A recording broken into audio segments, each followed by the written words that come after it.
La Cour de cassation doit trancher mercredi sur la validité de la procédure judiciaire mettant en cause pour des faits de corruption au Togo le milliardaire Vincent Bolloré, qui estime sa présomption d'innocence définitivement bafouée.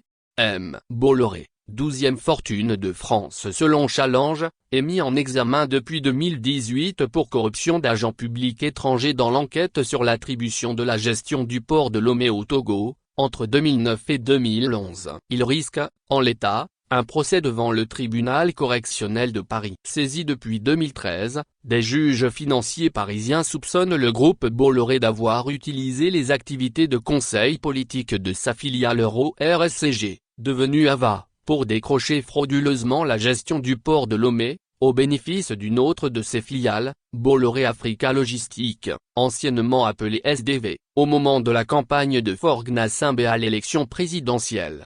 En 2021, le magnat des médias avait tenté d'éviter un long procès en sollicitant, auprès de la juge d'instruction, une comparution sur reconnaissance préalable de culpabilité, CRPC.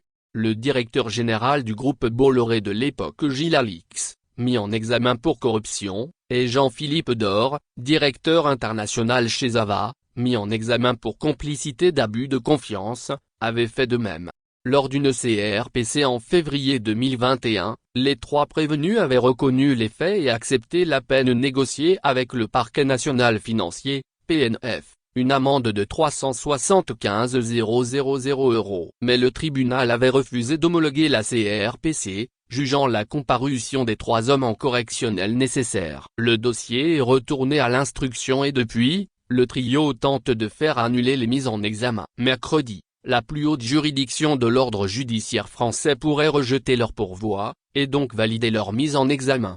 À l'inverse, les magistrats de la chambre criminelle pourraient mettre un terme à la procédure, en donnant raison aux mis en examen qui font valoir que leurs droits fondamentaux sont irrémédiablement atteints, notamment la présomption d'innocence, la loyauté de la procédure et le droit à un procès équitable, à cause des conséquences de la CRPC.